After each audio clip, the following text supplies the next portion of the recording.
नमस्कार डॉक्टर सुहास। नमस्कार जी। सर, आपके जो पिछले कुछ दिनों में पेन के ऊपर कुछ वीडियोस हमने पोस्ट करे, उसमें ही बहुत सारे लोगों ने कमेंट्स करके कुछ और फर्दर क्वेश्चन पूछे हैं। तो आज का जो ये हमारा वीडियो सेशन है, ये आपके लिए बेसिकली उन क्वेश्चंस का हम चाहते हैं कि आप आंसर दो। तो उसमें सबसे ज़्यादा जो कॉमन और जो पहला क्वेश्चन है, वो ये है कि बहुत सारे लोग पूछते हैं कि एकदम से ही बैठे बिठाए भी कई बार पेन शुरू हो जाता है। मतलब अननोइंगली ऐसा कुछ होता भी नहीं है और बॉडी में किसी भी पार्ट में पेन शुरू हो जाता है। ओके। तो वो क्यों होता है?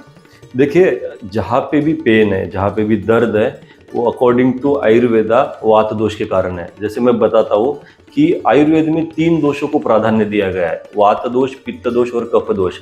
अगर आपके शरीर में कहीं पे भी वात दोष बढ़ गया या फिर वात दोष कहीं पे भी जाके स्टक हो गया, आप वात दोष को कंसीडर कर सकते हो एयर के अकॉर्डिंगली। अगर आपके शरीर में एयर कहीं पे भी जाके स्टक हो गई, उस पर्टिकुलर एरिया में पेन स्टार्ट होता है। जहाँ कहीं पे भी पेन है वहाँ पे आप समझ लीजिए वात दोष के कारण ही है। तो फॉर एग्जांपल, अगर आपके बॉडी में कोई भी जॉइंट में भी डिजेनरेटिव चेंजेस हो रहे हैं या फिर किसी जॉइंट में पर्टिकुलर एरिया में पेन ज़्यादा महसूस हो रहा है, जैसे आर्थराइटिस के लोग हैं उनमें ज़्यादा पेन महसूस होता है, तो वो सारा ही सारा कारण है वात दोष के कारण। आपके शरीर में जितना भी दर्द का रीजन है, मतलब कुछ भी हो जाए, अगर दर्द कहीं पे भी हो रहा है तो उसका एक ही कारण है, दैट इज वात दोष। तो सर, सॉरी मैंने आपको इंटरप्ट किया। एक बड़ा मेरे मन में सवाल आ रहा है कि ऐसा कुछ डाइट या लाइफस्टाइल के कारण एकदम से पेन, मतलब वायु बढ़ता है बॉडी में जिसका पेन स्टार्ट होता है? डेफिनेटली। देखिए, जो हम आयुर्वेद में बताते हैं कि जो आदमी रुक्षान्न खाता है, मतलब ड्राई ड्राई किसी भी प्रकार का ड्राई फूड खाना, ये बहुत ज़्यादा वात दोष को बढ़ाता है। It's not dry fruits, it's a dry food. जैसे कल रात को बनी हुई सब्जी है या फिर रोटी है, उसको सुबह खा लिया, या फिर सुबह बना हुआ है और वो शाम को खा लिया। बहुत ही ज़्यादा पुराना प्रमाण में, जैसे जो कुछ रुक्ष धान्य है जिसका हम वर्णन करते हैं आयुर्वेद में, उनका अगर इस्तेमाल कर दिया तो भी वात दोष बढ़ाता है। कुछ दालें हैं जो कि बड़ा वात बढ़ाती है, जैसी हमारा चना है, बहुत ज़्यादा वात दोष बढ़ाता है।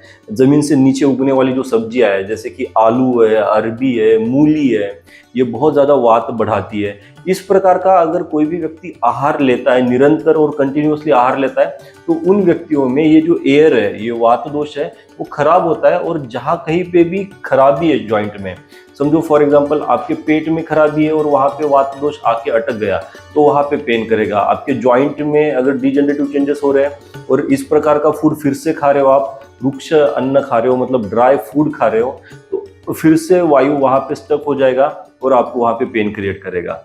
सर, कुछ जो यंगस्टर्स हैं ना, सर उनको भी बहुत तरह के पेनफुल एक्सपीरियंसेस रहते हैं। कुछ लोगों को सर्वाइकल का इशू हो रहा है, नेक पेन होता है, कुछ लोगों को हेडेक होता है और वो बदलता रहता है। कभी मतलब कंधे जकड़ जाते हैं, कभी उनको नेक में पेन, कभी हेड में पेन, है ना, कभी बैक एक। तो इज इट डिजेनरेटिव इश्यूज और something related to their lifestyle? देखिए, ये डेफिनेटली लाइफस्टाइल रिलेटेड है। जो अभी यंग एज है, हम रीजनरेशन की क्या बात करते हैं, जब भी कोई व्यक्ति 40 साल से ऊपर हो रहा है तो वहाँ पे उनके जॉइंट्स में या फिर बोन्स में डिजेनरेटिव चेंजेस आना शुरू हो जाते हैं या फिर आर्थराइटिक चेंजेस आना शुरू हो जाते हैं। पर जो ये यंग एज में मिल रहा है, आजकल बहुत सारे यंग एज में जो आईटी सेक्टर्स में है, जो जिनका कंप्यूटर पे वर्क है, इन प्रकार के लोगों में जो कुछ भी चेंजेस मिल रहे हैं, जैसे सर्वाइकल पेन लेके मेरे पास बहुत पेशेंट्स आते हैं, तो उनमें एक में वो मुख्य कारण है उनका लाइफस्टाइल, ठीक है, उनका पोस्चर। अब देखिए, आयुर्वेद में बताया गया है कि आहारज और विहारज, मतलब आपके फूड के अकॉर्डिंगली और आपके डाइट और आपके लाइफस्टाइल के अकॉर्डिंगली आपका वात दोष बढ़ सकता है, मतलब खराब हो सकता है। तो आप समझ लीजिए उसमें एज क्राइटेरिया नहीं रहा, ठीक है। अगर आपके लाइफस्टाइल में किसी भी तरीके से आपके पोस्चर से भी विहारज, मतलब पोस्चर से, आपके चलने से, दौड़ने से आपका वात दोष बढ़ रहा है और वो किसी भी एरिया में स्टक हो रहा है, तो वहां पे वो पेन स्टार्ट करेगा। जैसे सर्वाइकल में स्टक होगा तो सर्वाइकल का पेन स्टार्ट करेगा। तो सर, ये एक इसके आगे वाला जो क्वेश्चन है वो भी बहुत कॉमन है कि कौन सी एज ऐसी जब लोगों को आके कॉशियस होना चाहिए कि अब डीजनरेटिव चेंजेस के कारण उनकी बोन एंड जॉइंट हेल्थ जो है वो खराब होनी शुरू हो सकती है। और फिर उसमें उनको कोई आयुर्वेदिक अगर मेजर्स करने हैं, क्योंकि एलोपैथी में तो बहुत सारे सप्लीमेंट्स हैं, तो क्या आयुर्वेद में और नेचुरल फूड्स में इस तरह का कोई उपाय है? देखिए, जो डीजनरेटिव चेंजेस आने का एक काल है, हम आयुर्वेद में वार्धक्य जन्य अवस्था बोलते हैं, मतलब ओल्ड एज का क्राइटेरिया है। वहाँ जहाँ पे भी 40 साल से ऊपर उम्र हो रखी है किसी भी व्यक्ति की, वहाँ पे स्लोली डीजनरेशन बॉडी में होना स्टार्ट हो जाता है। उसी प्रकार से जॉइंट्स और बोन्स में भी डीजनरेशन स्टार्ट हो जाता है। That is one particular age. पर बिकॉज ऑफ द लाइफस्टाइल और डाइटरी पोर्शन के अकॉर्डिंगली बहुत सारे लोगों में अब अर्ली 40s में मतलब आफ्टर 35 ईयर्स के बाद भी बहुत ज़्यादा डीजनरेटिव चेंजेस मिल रहे हैं। That is the one big reason कि जहाँ पे लोगों में बड़े ज़्यादा जॉइंट के रिलेटेड प्रॉब्लम्स आना स्टार्ट हो चुकी है। दूसरी बात, अगर ये डीजनरेटिव चेंजेस हो रहे हैं तो उसमें आयुर्वेद बड़ा ज़्यादा हेल्प करता है as a preventive aspect as भी। जब भी मैं बताता हूँ कि अगर वात दोष आपका बढ़ रहा है तो इन फूड के कारण बढ़ रहा है। जैसे मैंने बताया कि जमीन से नीचे उगने वाली सब्जियां हैं तो उनको अवॉइड करना स्टार्ट कर देना चाहिए। जैसे चने का इस्तेमाल करना जिससे बहुत ज़्यादा वायु बढ़ रहा है बॉडी में, उसको अवॉइड करना चाहिए। बहुत सारे लोगों में ये भी दिखाया जाता है कि उनको बहुत समय तक पेट में गैस बनी हुई रहती है, कॉन्स्टिपेशन होता है, हार्ड स्टूल रहता है, कॉन्स्टिपेशन रहता है। उनमें जॉइंट की प्रॉब्लम्स होने के चांसेस सबसे ज़्यादा अधिक रहते हैं।